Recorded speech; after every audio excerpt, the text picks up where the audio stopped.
Selling your house is one of the most stressful things you can do, and in today's tricky market, it's got a whole lot harder. We're on a mission to turn unsellable houses into unstoppable sellers. I'm going to get the best out of the houses. While I get the best out of the estate agents. Together, we're going to show you the tricks of the trade to make an unsellable house sellable.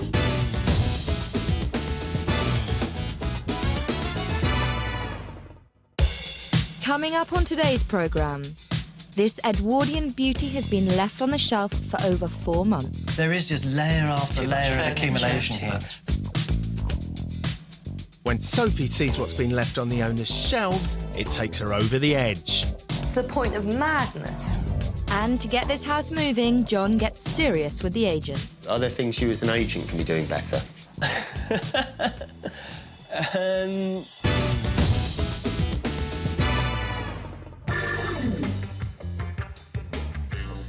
Finchley in North London is home to our latest unsellable. It's a 100-year-old semi-detached Edwardian beauty that should be very desirable for potential buyers. It has 4 bedrooms, a 90-foot garden, parking and a balcony overlooking Victoria Park. It was originally listed at £850,000, but to help make a sale in this difficult market, the price has dropped to £785,000. These properties just don't come up very often and people are normally queuing up to buy them. But in 4 months, they've had just 8 viewings and not the sniff of a sale. From the exterior, the house looks beautiful and I'm dying to get inside and see what's wrong with it. I want to check out what's going on with the estate agent and see if I can sort out the marketing men from the local Barra boys.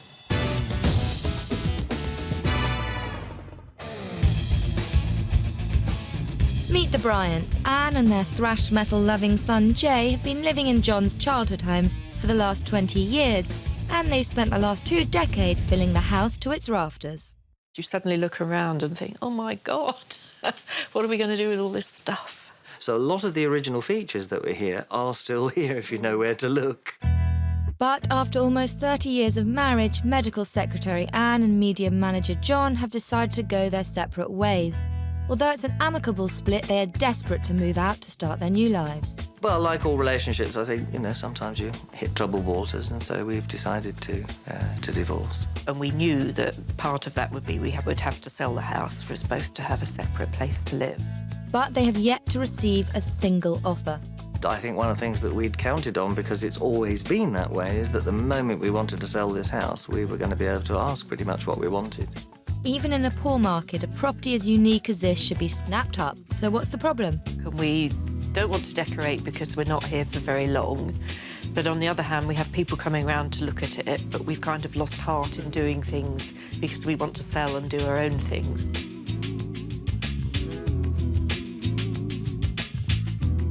These guys really need some help, so I've popped down to take a look at the state of the house myself.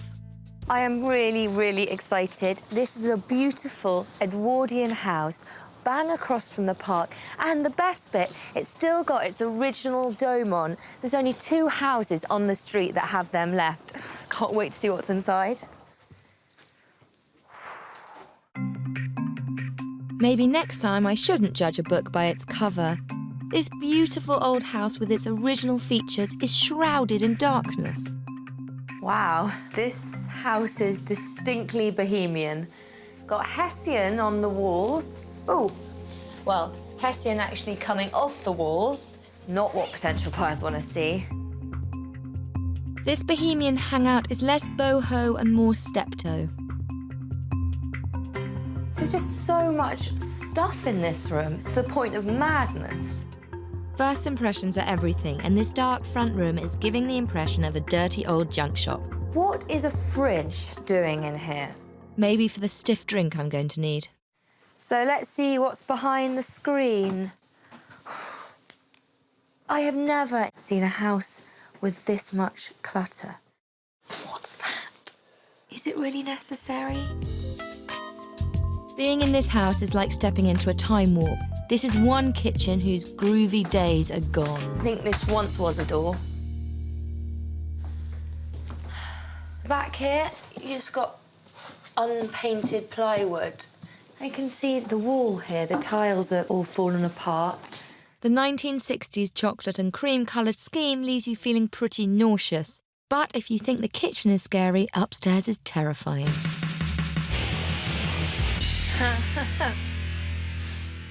Someone obviously likes thrash metal in this room. This has to be a teenage boy's room. If I can get past all those grungy furnishings and metal mayhem, this bedroom is actually hiding its best feature.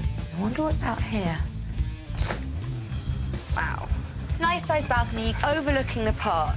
Now this is a selling feature. And if the heavy metal doesn't scare buyers off, the next room will. Another office. 4 computers in this room. You could run a multinational company from in here. The sad thing about this room being used as an office, it's one of the best rooms in the house. Got a lovely fireplace, high ceilings, original cornicing, lovely big windows out to the garden. This room should not be being used as a study. It should be a really big, impressive second bedroom. And in a house of this size, a missing bedroom won't add up to that sale, I'm afraid. Shabby chic and bohemian is one thing, but this is taking it to extremes. You've got peeling Hessian wallpaper, manky sofas, clutter literally from floor to ceiling, and a kitchen that hasn't been touched since the 60s. That is why this house is unsellable.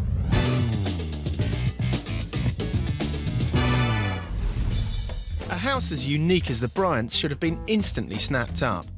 I want to meet the agent to find out why there have been no offers. But before I do that, I want to get to know Finchley. This is the sort of area that wealthy professional people are going to be happy to commute in from every day. And there's loads going on their doorstep. First impressions, it looks as if Finchley has the right ingredients for a family. It's a quiet, upmarket neighbourhood, leafier than most London boroughs. Victoria Park offers a large, relaxing green space, ideal for families and dog owners. There are 5 primary schools within minutes of the property, and with good public transport on the doorstep, it's only half an hour to central London. These are all great selling points, especially for the family market the Bryants are trying to tap into. I'm surprised this property has had no interest from buyers. The lack of interest is probably due to the owner's interest in hoarding. When I was walking down the garden path, I was really, really, really excited about coming in. So beautiful from the outside. But then I walked in here, I thought to myself, this is a huge room. Yep. And it would be really, really light. I think the screen is cutting off some of that light. If I was just your average potential buyer, this room would scare me by the amount of stuff. There is just layer after layer of furniture, accumulation too here. much. Yeah. And it's just hard to throw stuff out. Well, he better get on with it, because the only thing he's getting rid of are buyers. But the living room is the least of their problems. Into the kitchen through the Alice in Wonderland door. Did I mention the 60s? Yes. Yeah. Unpainted plywood behind. Yeah, I got busy. Haven't you lived here for 50 years, John?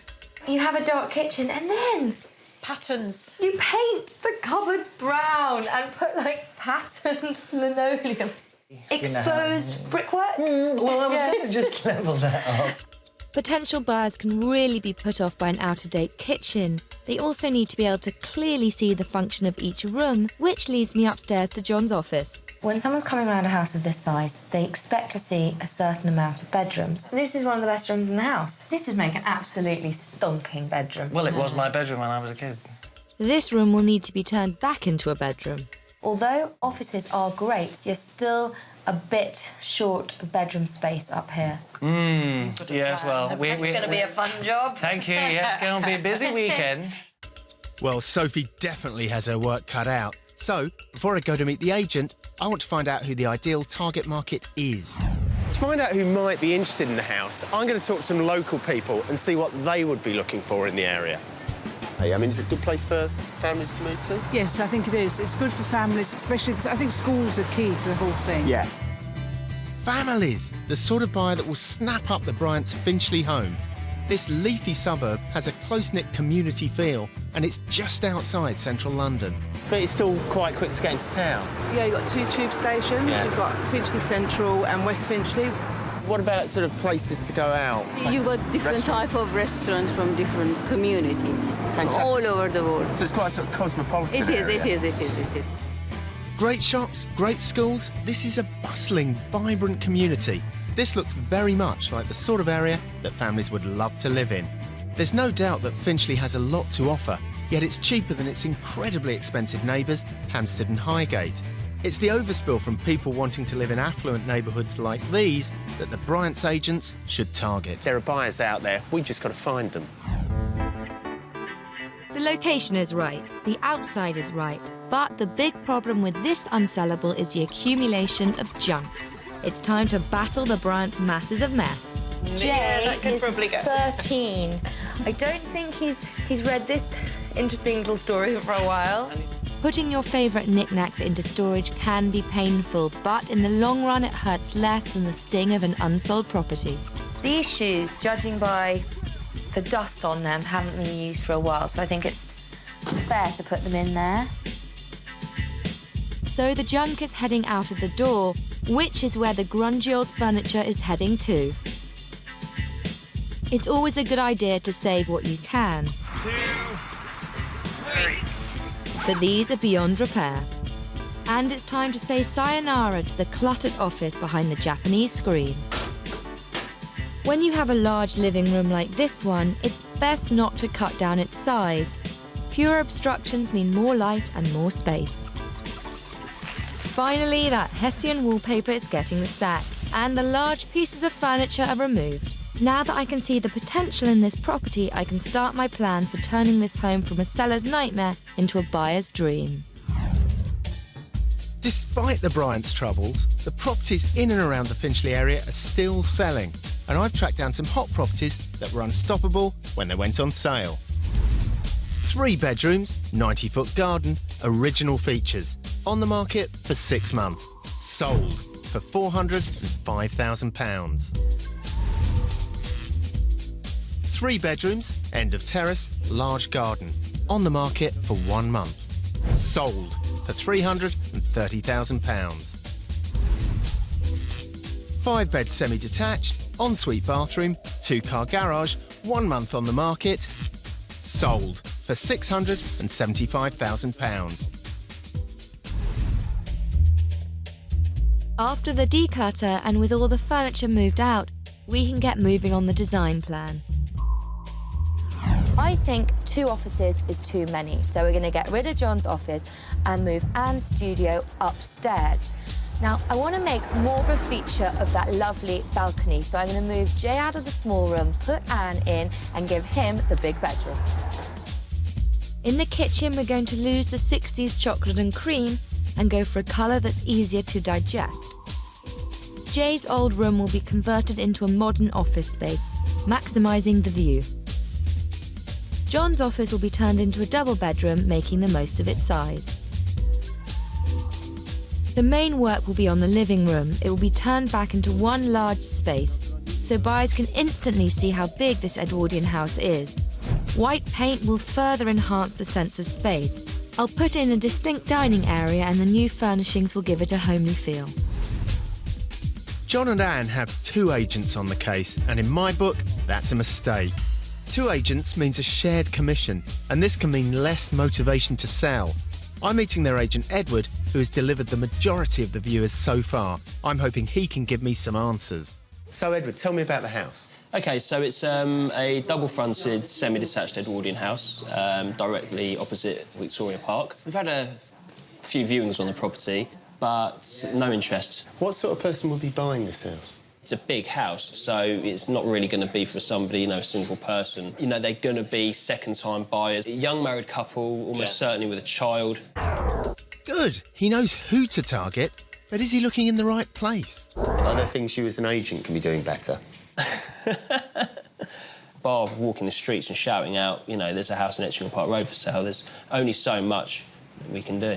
So as I've been walking around the area talking to people, we found loads of people who've moved here because they get more value for their money. How are you targeting those other areas?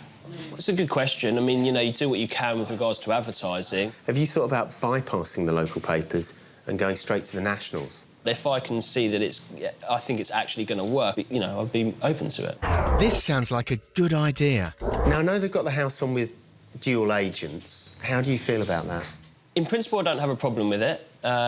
In practice, I mean, you kind of basically go at it. And John has kind of fed back to me that he's not having a lot of joy with the other agent. So from my point of view, you know, to have to kind of share a bit of the commission with them, bearing in mind it doesn't seem like they've done a great deal, you know, it doesn't sit too great. OK, if I can get them to agree to go with you as the sole agent, can you cut them a better deal?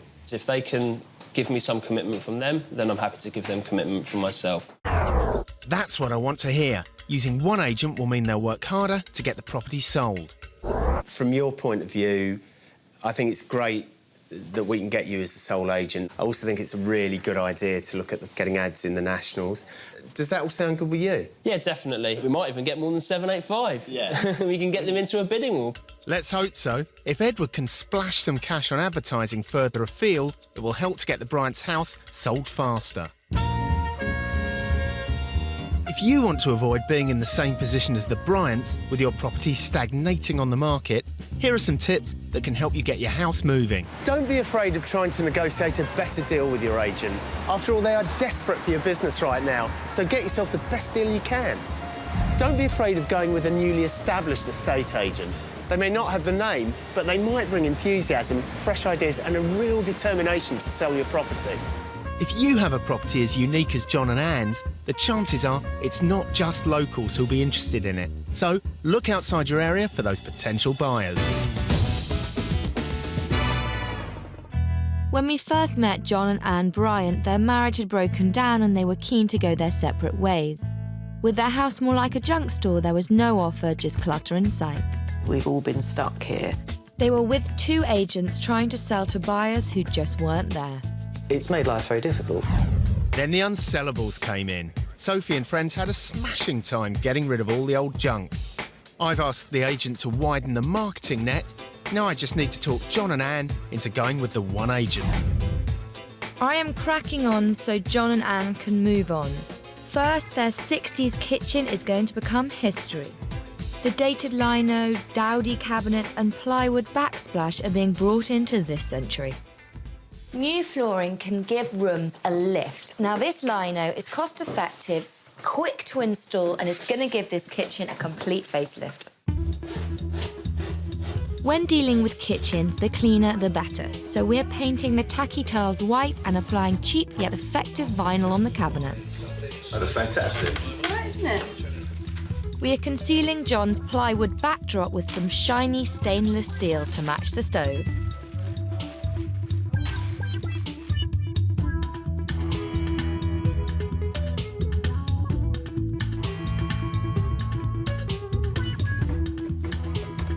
With a few more touches, we'll have this property looking less like a jumble sale and more like a family home.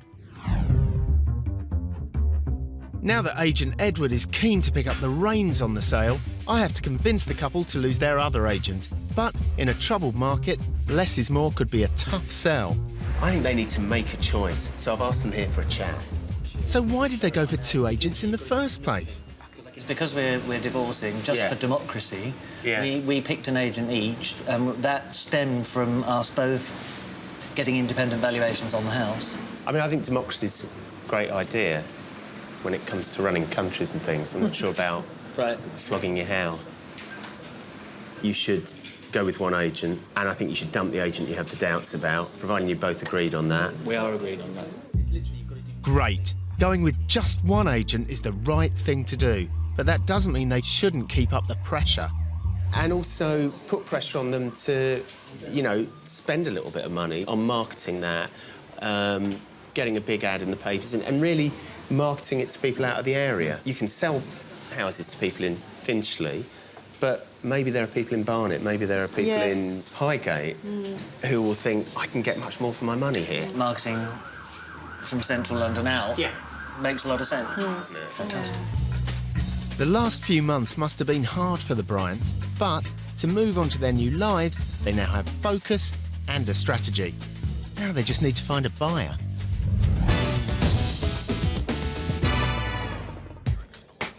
With estate agent Edward casting out a wider net, the pressure is on to reel in some more buyers. It's taken a lot of work to get this house into shape, but we did it without breaking the bank. While the Bryants take a break, all that's left is to add some finishing touches. We've opened up the living room to let in more light, and now it's time to make it shine. We've replaced the old-fashioned light fixture with something more modern, because light and bright rooms are much more appealing than dark and dated ones. Colourful accessories add a contemporary feel, and John's antique books are given pride of place. Remember, don't completely remove your personality from the property. When selling, it's about letting the buyers use just the right amount of imagination. Perfect. We've reframed, rehung, and I think we've nailed it. It's taken some doing, but I think this house is well on its way to becoming sellable. There you go. Lovely. I love this house. And now we've got rid of all this clutter, you really get a sense of the history of it, you know, with the antiques and all the naval prints. Should be really appealing to buyers. And I persuaded John and Anne to go with just one agent, which I think is really important. He can get focused now on getting the one buyer they need for this very special house. You're right, we need a new, fresh push to get this place sold. I think I've got coffee instead of tea. Ugh. Just a week ago, the Bryant's Edwardian home was an unsellable junk shop. Each room was crowded from top to bottom in chaos. Unfinished DIY and some seriously outdated styles were driving buyers away. It was tired and uninspired, and after 4 months on the market, it looked like this house would never be sold. But then the unsellables moved in. Stripping out all the junk has been a breath of fresh air for this dingy home. The biggest change is to the main living area. It was in shadow and overshadowed by antiques and obstructions. A cluttered office hidden behind a screen divided this room and blocked the light. But now we've changed everything. It's now cleaned up, brightened up, and dragged well into the 21st century. With tasteful furnishings, it's been transformed into an open-plan living space. It's now comfortable and relaxing and includes a distinct dining area. The kitchen was a decor crime scene, riddled with unfinished DIY debris. The tired lino flooring clashed with the dated chocolate and cream theme. It's now a foodie family's dream, with a bright modern feel and tasteful decor. It's got just the right ingredients to suit most families' discriminating tastes. Their son's upstairs bedroom was creepy and chaotic, with scary masks adorning the walls.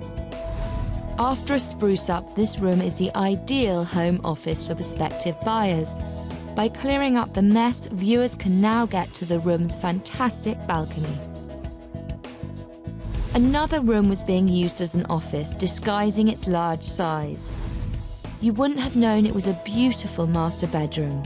A fresh paint job and bedroom furnishings make it easy for viewers to imagine sleeping here. Period features like the fireplace are now a focal point. It's been a lot of work. Let's hope John and Anne like it. Good Lord. Wow. Where did you buy this? It's huge. If you showed me a photograph of this, I absolutely wouldn't know that this was my house. And what about the kitchen? This is Wow. This is completely mad. Ah, no brown. And look, No horrible bits of board, just no bits of hammered board. in. It looks fantastic. It does. So thumbs up to the new kitchen. Let's hope they like the changes to Jay's room upstairs. Oh, Come on in. that is wonderful. Fantastic, thank you. Because this is a selling feature, Anne. Yes. This is what people like. They like, you know, you've got a balcony overlooking Yes. a park. And where does Jay sleep now? Wow. This is now Jay's room. Now that's what I call a playroom. I think now anyone walking in can see that it's a bedroom rather than an office. Yeah. Now the potential is there for everyone to see. Yeah. And fingers crossed, the people coming through the front door will agree with me. The Bryants are ecstatic. It was a long road, but in the end, the Unsellables team pulled it off. It looks like we've passed the first big test, but now we've really got to get started on pushing this property to the right people. I'm really glad that Edward's the sole agent now, but that means it's all down to him. And what does estate agent Edward think of the home's new look? I think it looks fantastic. I think the people there have done a great job. It looks a lot more spacious, a lot brighter. I think it's going to make a big difference. I think that people are really going to see the potential, and I think hopefully we can secure a sale. Let's hope he can do it. Edward's lined up 2 viewings for today, the best they've had in months. Should we start on the reception room? Yep. Well, I love this big 3-room. I like the size of this room. With all the clutter moved out, it's easier for buyers to picture themselves moved in. Let's hope they love upstairs just as much. Balcony here, which overlooks the park. The small balcony facing the park is a feature that you wouldn't get with most 3rd or 4th bedrooms, so yeah, it's nice. Our instincts have paid off. Pushing the best feature is creating the buzz we need. Yeah, this is very big. This is probably as big as our master bedroom. It's nice that it's got a fireplace, nice period sash windows, which we're looking for in a house. There's good potential. Colour in here is quite nice and bright. Success. So what's the final verdict? Yeah, it's a very nice house. It's lovely and airy. Lovely location, fantastic. I think it's a nice family home. I think putting an offer in, there is potential there, isn't there? Just the reaction we were looking for. And with a possible offer in the works, it's up to Edward to close the deal and the Bryants to keep up appearances. I hope they can pull it off.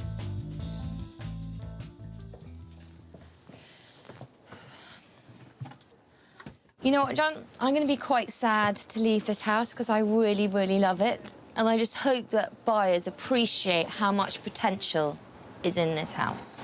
And I think it's really good now as well that Edward's the sole agent. I hope he really appreciates that because it's all down to him now.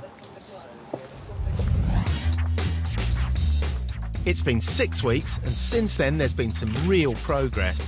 Edward is putting in the hours on the sales side, and the viewings are up 300%. I'd say this is a major triumph. We really have turned the Bryants' home from unsellable to sellable.